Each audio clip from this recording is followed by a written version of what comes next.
गई अब हमारी सीनियर्स की बारी। नई नई नई ये बातें, नई है जानकारी। आ गई अब हमारी सीनियर्स की बारी। इनके अनुभव से अपनी बदली दुनिया सारी। इनके अनुभव से अपनी बदली दुनिया सारी। दादा दादी नाना नानी करते बातें प्यारी। सुन लो तुम, समझ लो तुम, हाँ सुन लो तुम, समझ लो तुम, सुन लो तुम, समझ लो तुम, बात ये हमारी। खुश रखोगे इनको तो होगी खुशी तुम्हारी। नई बात है ये देखो, नई जानकारी। आ गई अब हमारी सीनियर्स की बारी। वाकई में विज्ञान ने कितनी तरक्की कर ली है। हमारी रोजमर्रा की जिंदगी में आने वाली छोटी छोटी समस्याएं हो या फिर इंडस्ट्रियल लेवल और कमर्शियल लेवल पर बड़ी बड़ी समस्याएं, विज्ञान उसे चुटकियों में सॉल्व कर देता है। आइए कुछ पल बैठते हैं बुजुर्गों की छांव में, जो देखी है उनकी आंखों ने जिंदगी के ढेरों अनुभव। उन अनुभवों से अनुभव हम आज लेते हैं। नमस्कार दोस्तों, आप सबका स्वागत है विज्ञान प्रसार, विज्ञान और प्रौद्योगिकी विभाग, भारत सरकार एवं अलगप्पा विश्वविद्यालय कराईकुटू तमिलनाडु के संयुक्त तत्वाधान में वरिष्ठ नागरिकों द्वारा प्रस्तुत एक खास कार्यक्रम श्रृंखला अनुभव में, जिसे आकार दिया है डॉक्टर आर श्रीधरन ने और मार्गदर्शन कर रही हैं कार्यक्रम की मेंटोर पूजा मुरादा। साथ ही निर्माता हैं चित्रा शर्मा और जमशेद खान, और जिसे आप सुन पा रहे हैं सामुदायिक रेडियो 90.8 FM 24 पर। अक्सर दोस्तों हम सभी सर्दियों में घरों में ठंडे पानी को गर्म करने के लिए गीजर का इस्तेमाल तो करते ही हैं, इसे हम सभी बहुत अच्छे से जानते हैं। लेकिन आज हमारे सीनियर सिटीजन आपको एक ऐसे वाटर कूलिंग यूनिट के बारे में बताने जा रहे हैं जो बहुत बड़ी बड़ी इमारतों और इंडस्ट्रीज में कलेक्ट गर्म पानी को ठंडा करने में इस्तेमाल होता है। मैं हूँ आरजे सनी और आप सुन रहे हैं ज्ञान, विज्ञान और अनुभवों से समावेशित सीनियर सिटीजन द्वारा पेश एक बहुत ही खास कार्यक्रम अनुभव में। हमारे साथी हैं मैकेनिकल इंजीनियर अनिल भार्गव जी और साथ दे रही हैं सुषमा चक्रवर्ती जी।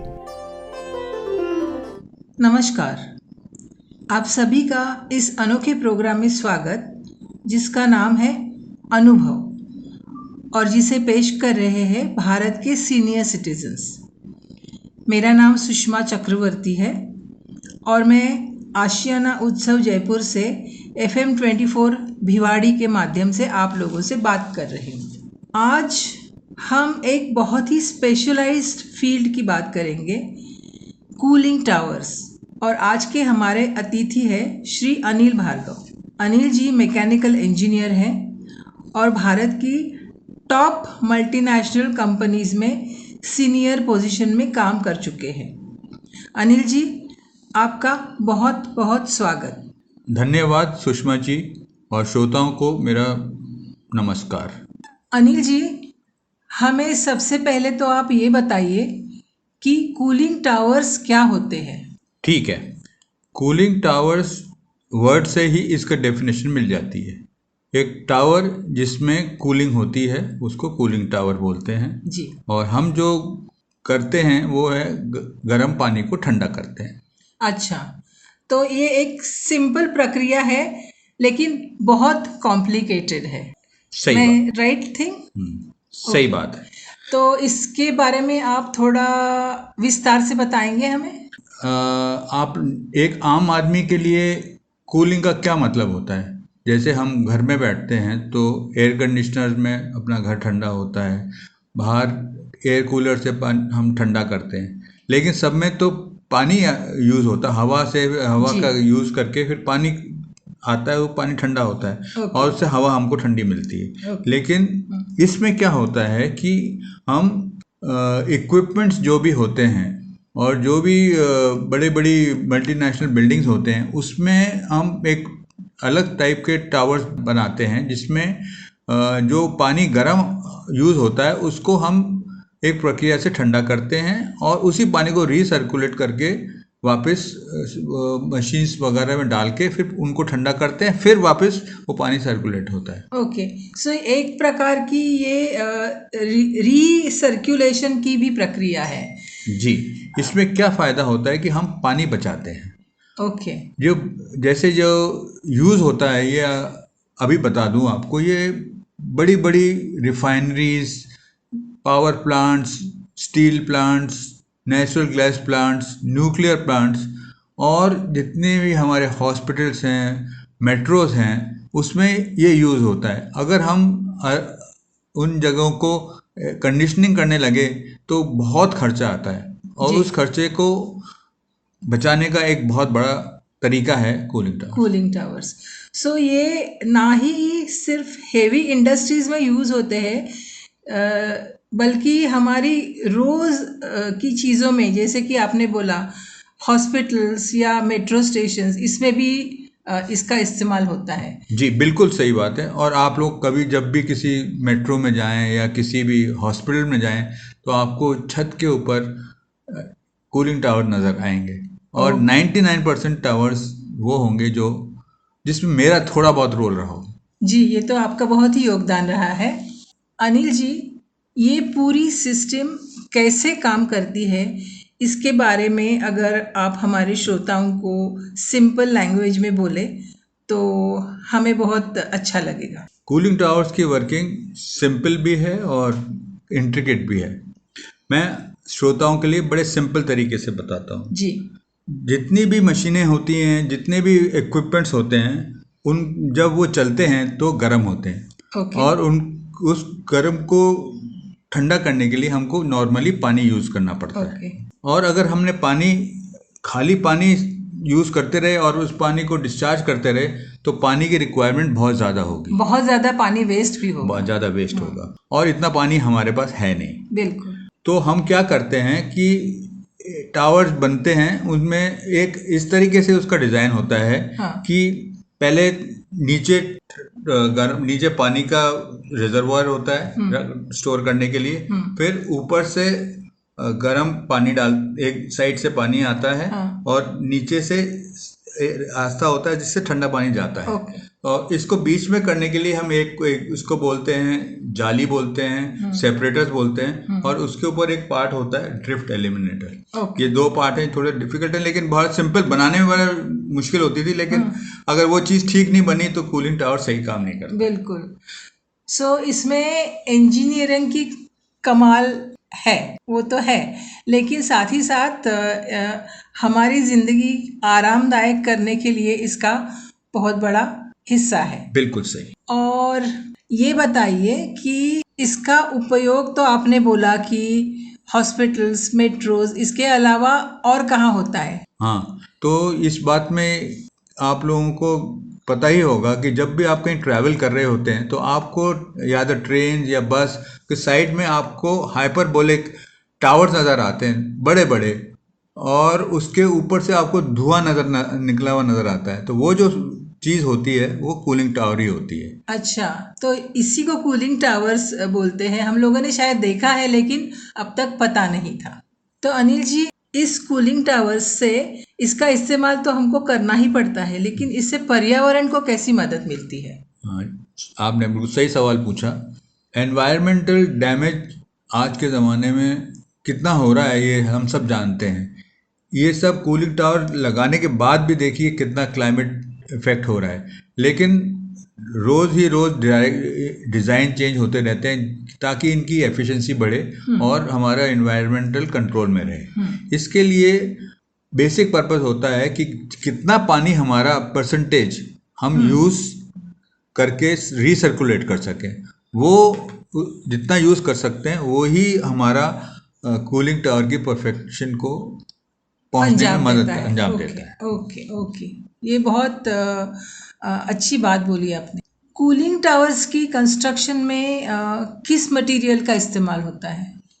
एक बड़ी मज़ेदार बात बताता हूँ। ये कूलिंग टावर्स बनने कैसे शुरू हुए? हाँ। ये शुरू में लकड़ी से बना करते थे। अच्छा।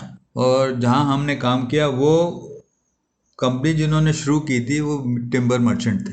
अच्छा, ओके। फिर वो काम करते करते एक मार्ले टावर्स, शायद किसी ने नाम सुना होगा, यूएस के, उनसे कांटेक्ट में आए। अच्छा फिर इंडिया में बनने शुरू हुए। अच्छा। बाहर तो बनते थे लेकिन इंडिया में बनने शुरू हुए, और लकड़ी से बना करते थे क्योंकि उनको लकड़ी की सप्लाई बहुत होती थी। ओके। धीरे धीरे लकड़ी एनवायरनमेंट के लिए कम होनी शुरू हो गई, तो ऑल्टरनेट डिजाइन मतलब सोचे आपने गए। वक्त के अनुसार इसको मटेरियल को बदल दिया।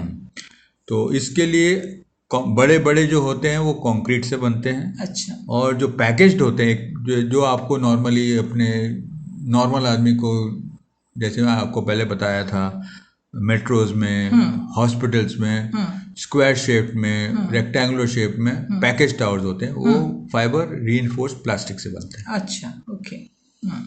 Anil ji, cooling tower manufacturing में आपको बहुत बड़े वर्क फोर्स के साथ काम करने की ज़रूरत पड़ी होगी ना, और different level like technicians, labour, सभी के साथ आप लोगों ने कैसे डील किया, इसके बारे में आप कुछ बोल सकते हैं? जरूर। मेरा जो लाइफ टाइम एक्सपीरियंस मैन्युफैक्चरिंग में रहा, वो मुझे पहाड़पुर कूलिंग टावर्स में मैन्युफैक्चरिंग में बहुत काम आया जी। उसी के लिए मैं आपको एक किस्सा सुनाता हूँ जी। बिल्कुल लाइव। प्लांट कैलकाटा में है, और जैसे आप जानते हैं कैलकाटा की वर्कफोर्स कितनी डिफिकल्ट होती है हैंडल करने के लिए। जी। तो हमारा मैन्युफैक्चरिंग ऑर्डर्स अनलिमिटेड होते जा रहे थे। अच्छा। और कंपनी की रिक्वायरमेंट थी कि मैक्सिमम से मैक्सिमम प्रोडक्टिविटी हो।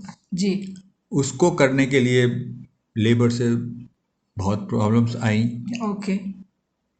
जब लास्ट रिजॉर्ट पे हमको एक बार company almost a year lockout रखनी पड़ी। अच्छा, अच्छा, ओके। लेकिन लॉकआउट करने का जो डिसीजन था, उससे हमारा कस्टमर की जो डिमांड है वो तो कम नहीं होगी। कम नहीं हुई, और रादर बढ़ती जा रही थी। अच्छा। तो हमने वो कैसे किया, आपको थोड़ा सा नमूना बताता हूँ। जी। जैसे आज हमने डिक्लेयर किया लॉकआउट, वर्कर्स को हमने पुलिस से मदद लेके 300 मीटर दूर रखा। अच्छा। वहाँ नहीं आ सकते थे। और नेक्स्ट इवनिंग को हमने जाके पहले दिन में कोर्ट से ऑर्डर लिया, मतलब टाइम बिना वेस्ट किए दिन में कोर्ट से ऑर्डर लिया, और रात को विद द ओनर हम लोग फैक्ट्री प्लांट पे गए विद अबाउट 20 ट्रक्स। क्यों ट्रक्स की ज़रूरत? इसलिए कि हमारा जो रॉ मटेरियल है स्टील, और वो टनों में होता था। जी। लंबे लंबे, और प्लेट्स, शीट्स, एंगल्स सब मिला के। तो वो हमको वहाँ से निकालना था। जी। वहाँ तो हम काम नहीं कर सकते थे, और हमको मालूम था ये लंबा चलने वाला है, तो हमको उसको बाहर ले जाना था। जी। दिन में ही हमने एक जगह किराए पे ली, ओके। और वहाँ पे मटेरियल ले जाना शुरू किया। जी। हफ्ते भर में हम करीब करीब 30-40% ऑफ द मटेरियल हमने निकाल लिया। ओके। और इतने दिनों में हमने इंतजाम किया कि कैसे ऑल्टरनेट वेज से हम वहाँ पे मैन्युफैक्चरिंग कर चालू सकें। रखे। ओके। वो भी किया, और उसके अलावा हमने अपने सब कॉन्ट्रैक्टिंग भी, जो कुछ लोकल सप्लायर्स थे उनके यहाँ भी यही काम करवाया। आप विश्वास नहीं करेंगे, विद इन 1 या 1.5 महीने में हमारा रेगुलर प्रोडक्शन चालू हो गया, और 7-8 महीने में हमने majority of the supplier customers की डिमांड मीट करनी शुरू कर दी। अरे वाह, ये तो बहुत कमेंडेबल बात है। अपने करियर में ऐसे ऐसे पॉइंट्स आते हैं, हमको इतनी डिफिकल्ट सिचुएशन में काम करना पड़ता है, लेकिन the show must go on, वो तो प्रिंसिपल रहा ही है। दिन में हम दिन कब होता था, रात कब होती थी, हम बिल्कुल डेडिकेटेड, मतलब पता ही नहीं होता था। और कोई भी डिसीजन लेने में देर नहीं लगती। जहाँ अगर डिसीजन लेट हुआ तो समझ लो कि वो ऑर्डर गई। तो ये बहुत इंटरेस्टिंग आपने बातें हमसे की, टेक्निकल, और फिर जो काम करते समय दूसरी प्रॉब्लम्स आ जाती है काम करते समय, वो भी आपने बोली हमें, और इसका हमारे रोज़मर्रा की ज़िंदगी में कितना उपयोग होता है वो भी आपने बात बोली, और circulation of any material, recycling, उसके बारे में भी आपने बोला। तो आज का ये अनुभव हमारे लिए बहुत रिच रहा, क्योंकि बहुत सारी कॉम्प्लिकेटेड बात आपने बहुत सहजता से हमसे बात बोली। अनिल जी, आपका बहुत बहुत शुक्रिया। और हमारे श्रोता आज अपने साथ बहुत सारी इन्फॉर्मेशन लेके जाएंगे, ये मुझे इसकी बहुत विश्वास है। धन्यवाद सुषमा जी, आप सबसे बात करके बहुत अच्छा लगा और उम्मीद है कि आपको जो थोड़ी बहुत टेक्निकल बातें मैंने बताई हैं उसको सुनने में थोड़ा सा आनंद आया होगा। तो अब आप सबसे विदा लेना चाहूँगी और फिर मिलेंगे, एक और अलग विषय से बात करेंगे।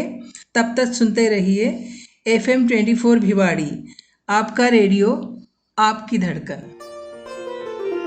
भाई बात तो बहुत पते की बताई हमारे सीनियर सिटीजन ने। इस कूलिंग टावर की मदद से पानी भी बर्बाद होने से बच गया और गर्म पानी को ठंडा करने के लिए ज्यादा दिक्कत भी नहीं हुई। वरना आपको पता ही है कि कई सारी इंडस्ट्रीज में बहुत पहले कूलिंग के लिए अक्सर पानी का इस्तेमाल किया जाता रहा है, लेकिन इससे कुछ हद तक पानी भी वेस्ट होता है। पर इस प्रोसेस में तो पानी भी कम बर्बाद होता है और गर्म पानी आसानी से ठंडा भी हो जाता है, और जिसे बार बार इस्तेमाल करके हम इसका उपयोग कर सकते हैं। तो आज की इस वार्ता के लिए मैं अपने दोनों ही मेहमान सुषमा चक्रवर्ती और मैकेनिकल इंजीनियर अनिल भार्गव जी का बहुत बहुत धन्यवाद करता हूं।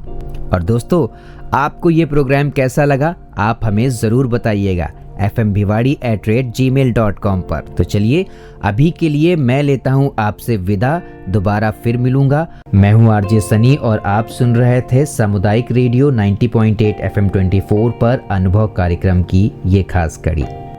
आप सुन रहे हैं 90.8 FM 24, आपका रेडियो, आपकी धड़कन।